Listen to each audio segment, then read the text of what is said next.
삼성전자가 이제 300조를 용인에 투자하기로 했잖아요. 예. 이 부분에 대해서는 어떻게 생각하세요? 저희도 이제 삼성전자가 이제 궁금한 것도 있고 해가지고 한번 연락드려봤거든요. 예, 고맙습니다. 혹시 그럼 바로 질문 좀 드려봐도 괜찮을까요? 그러죠, 뭐. 네. 요즘 삼성전자 실적이 많이 떨어지고 있잖아요. 그렇죠. 그래서 지금 이 삼성이 겪고 있는 문제가 불황이 와서 그런 건지 아니면 삼성전자 자체의 문제로 보시는지 이게 좀 궁금합니다. 제가 보기에는 결론적으로 일단은 그 삼성 자체 문제는 아닌 것 같아요. 왜냐면 대부분의 반도체 기업들이 다 불황을 맞고 있거든요. 네네.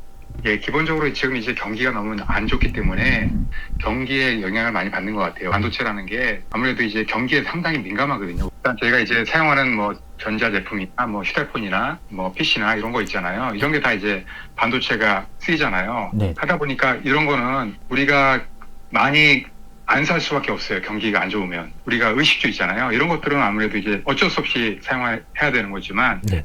반도체라는 거는 뭐 PC나 뭐 이런 거 약간 이제 뭐 1년 있다가 2년 있다가 바꿔도 문제 없잖아요. 네네. 하다 보니까 이제 사람들이 또 특히나 이제 여러 가지 물가가 높고 여러 가지 이제 문제가 있다 보니까 많이 이제 그 소비를 잘 안 하는 거죠. 전자제품을. 하다 보니까 이제 반도체도 많이 영향을 받고 있는 것 같습니다.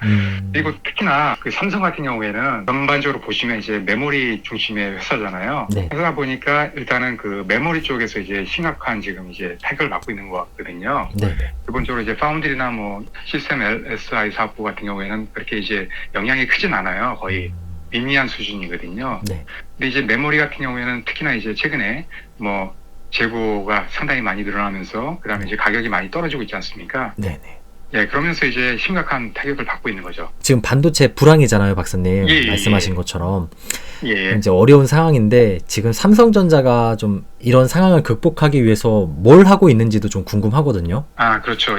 삼성이 예전부터 잘했던 게 있어요. 뭐냐면 그 불황일 때 투자를 한 거예요. 1993년도 그때 이제 대부분의 메모리 기업들이 이제 150mm 웨이퍼를 썼어요. 네. 그 당시에. 네네. 근데 이제 삼성 같은 경우에는 이제 200mm 웨이퍼를 처음으로 이제 도입을 했다고요. 네네네. 그러면서 이제 엄청난 투자를 했죠. 상당히 리스크가 컸던 그런 사업이었죠. 왜냐하면 잘못되면 회사가 잘못될 수도 있는 어려운 상황이었는데 과감한 투자를 한 거예요.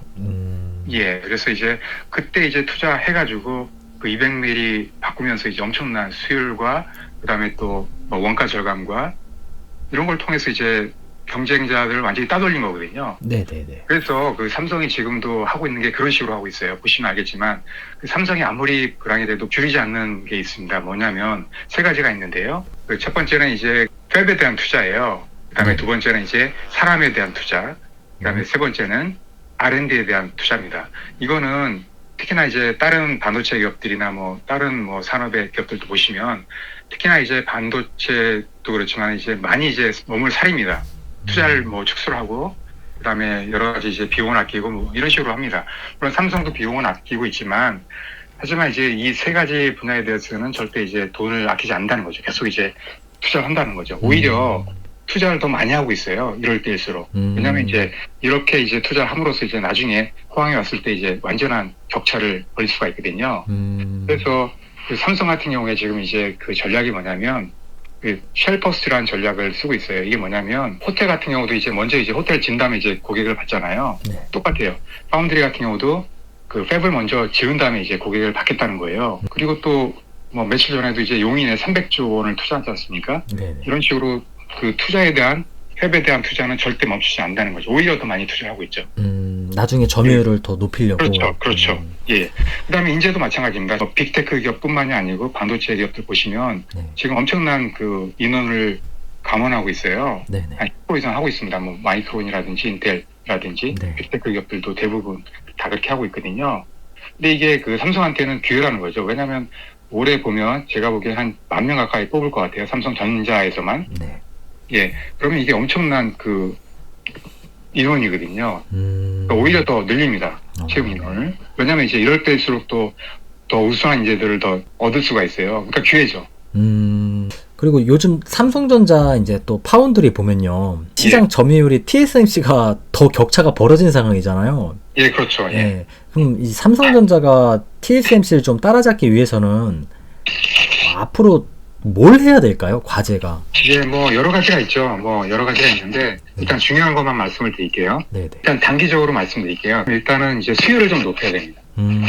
예전에도 제가 한번 말씀드린 것 같은데 왜 수율이 중요하냐면 그러면 이제 타임 투 마켓 때문에 중요합니다. 그게 뭐냐면 그 완제품 회사들 고객 있잖아요. 이런 고객들도 이제 그 소비자한테 이제 물건을 제때 이제 알맞는 시점에 이제 내놔야 되거든요. 네. 근데 이제 수율이 안 좋아서 반도체 수량을 적정하게 이제 못 받으면 제품을 제때 내놓을 수가 없어요. 수율이 중요한 거고요.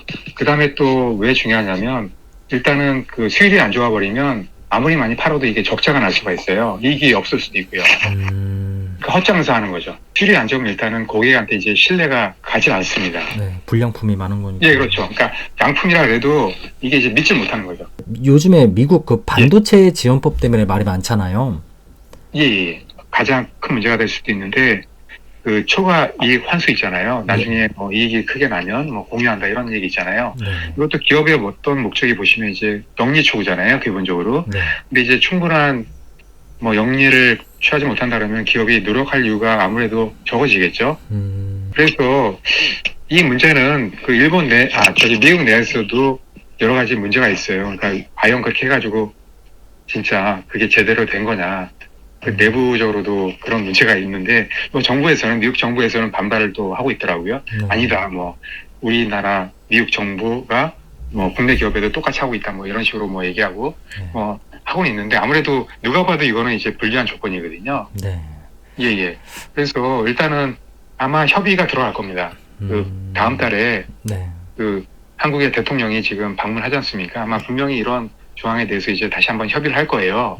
그리고 또 예전에 뭐 중국에 대한 투자도 마찬가지로 1년을 유예했잖아요. 네. 근데 이번 법으로서 이제 더 이상 유예하지 않겠다는 거거든요. 네네. 그러면 이제 그 삼성도 마찬가지고 이제 SK 하이닉스도 마찬가지고 중국에 다 탭이 다 있잖아요. 네네. 예, 그래서 보면 이제 한 40% 이상 다 생산을 하고 있습니다. 엄청난 수량이거든요. 그런 게 이제 그 제대로 생산이 안 된다는 거죠. 그 장비를 새로 도입하지 못하면. 예. 특히나 이제 메모리도 마찬가지로 새로운 장비가 들어와서 계속 업데이트가 돼야 되거든요. 네네. 예, 그 다음에 보수도 해야 되고요. 근데 이제 그게 제한이 걸려버리면 여러 가지 문제가 생길 수 있죠. 그리고 이번에 예. 이제 삼성전자가 이제 300조를 용인에 투자하기로 했잖아요. 예. 이 부분에 대해서는 어떻게 생각하세요? 일단은 잘한 거라고 생각해요. 아까도 제가 말씀을 드렸는데 일단은 그 2030년까지 지금 뭐 파운드리에서 TSMC 따라잡겠다 이런 거 지금 이제 비전 제시했잖아요. 2019년도에. 네네. 근데 이거를 달성하려면 이렇게 해야 돼요. 그래서 지금 이게 보면 이제 파운드리 투자가 중심이 될 것 같아요. 지금 보면 기본적으로 그 파운드리 사업이라는 게 파운드리 기업 혼자서만 할 수 있는 사업이 아니에요. 그 TSMC 같은 경우도 이제 이렇게 성장할 수 있었던 이유가 뭐냐면 기본적으로 그 생태계를 잘 만들었어요. 예, 생태계라는 게 기본적으로 TSMC가 뭐 제조는 전문적으로 맡고 나머지 글에 대해서는 이제 잘하는 기업들한테 맡기는 거거든요. 예를 들면 뭐 IP 기업이라든지 그 다음에 또 EDA 기업이라든지 그 다음에 디자인 하우스라든지 그 다음에 오셋 기업이라든지 이런 식으로 기업들과 이제 협업해가지고 이제 하는 거거든요. 그럼으로써 이제 서로 윈윈이 되는 거거든요. 예전에 예를 들면 이제 그 엔비디아 같은 경우도 맨 처음에는 되게 조그만 기업이었거든요. 근데 이제 그 엔비디아가 클 수 있었던 게 그 TSMC의 탭을 잘 사용할 수 있었기 때문에 클 수 있었던 거거든요. 그래서 엔비디아가 크면서 또 이제 그 물량을 다 이제 TSMC에 또 몰아준 거죠. 그러면서 이제 또 TSMC가 큰 거고요. 이런 식으로 이제 서로 도우면서 이제 성장을 한 거거든요. 근데 그 삼성 파운드리 같은 경우에는 예전에는 다 혼자서 하려고 그랬습니다.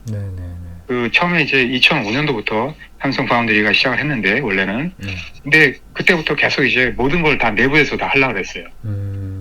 그래서 그 성장하지 못한 거거든요. 그래서 삼성이 지금은 이제 그걸 알은 거예요. 생태계를 조성하는 게 중요한 거구나. TSMC를 이제 보고 이제 알게 된 거죠. 그래서 종합해 보면 박사님께서는 300조 투자가 용인이 된 게 매우 잘된 일이다라고 보시는 거예요. 그렇죠.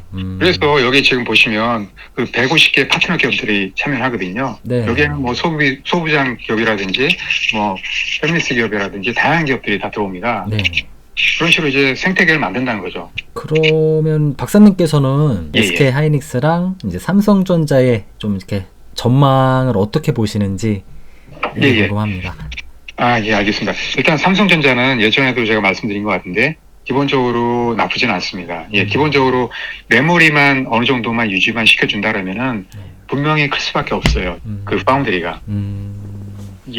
지금 얼마 전에도 그 뉴스가 나왔는데 지금 메모리보다 파운드리 쪽이 매출이 더 크게 될 것 같다. 네, 맞아요. 얘기가 나오고 있습니다. 네네. 물론 이제 메모리가 지금 불황이기 때문에 그런 것도 있지만, 근데 이게 단순히 불황이기 때문에 꼭 그런 거는 아니라고 보거든요. 왜냐하면 앞으로 파운드리는 계속 성장합니다. TSMC도 마찬가지지만 삼성도 계속 성장하거든요. 그리고 또 메모리와 마찬가지로 지금 이제 파운드리가 보통 이제 한 10% 정도밖에 안 되거든요. 마진이. 예전에는 거의 이익이 없었습니다. 그나마 많이 올라간 건데, 근데 TSMC 보시면 이제 그 마진이 한 40% 정도 되거든요. 엄청난 차이가 나는 거죠. 근데 이제 그 보시면 삼성도 마찬가지로 계속 이제 마진이 올라갈 겁니다. 15%, 20%, 30%, 뭐 40%까지 모르겠지만 메모리처럼 계속 올라간다는 얘기죠. 시장의 어떤 파이가 일단 커지지 않습니까? 큰 마켓 시어만 유지한다 해도 커지는 거예요. 삼성이 그 파운드리 때문에 제가 잘 된다는 입장인데요. 이걸 역으로 보면 하이닉스는 약간 불리한 입장입니다. 왜냐하면 그 하이닉스 같은 경우에는 이제 그 메모리 반도체 사업부 포션이 한 95% 되거든요. 그러면 엄청나게 높은 거죠. 집중돼 있으니까. 그렇죠. 그래서 지금 이제 심각한 문제를 안고 있는 거예요, 그게. 지금 엄청난 매출이 떨어지고 있죠. 다른 게 버텨주질 못하는 거예요.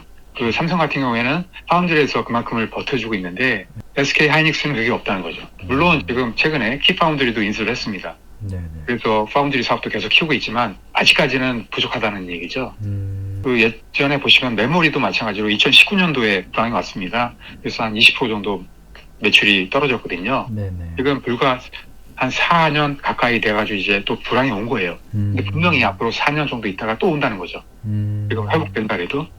그러면은 이런 식으로 이제 95%의 포커스가 돼 있으면 또 분명히 매출이 떨어집니다. 그때 가면. 그래서 박사님께서는 두 가지 다 좋은 회사지만 삼성전자가 조금 더 안전할 수 있다 이렇게 보시는 거예요. 그렇죠. 그리고 삼성 같은 경우에는 그 파운드리가 지금 잘 앞으로 될 거기 때문에 분명히 그 메모리가 50%, 60% 이렇게 떨어지고 파운드리가 30%, 40% 올라간다는 얘기죠. 그러니까 어느 정도 밸런스가 맞게 된다는 얘기죠. 나중에는. 빨리 반도체 업황이 좋아졌으면 좋겠네요, 진짜로. 박사님 너무 오늘 감사드리고요.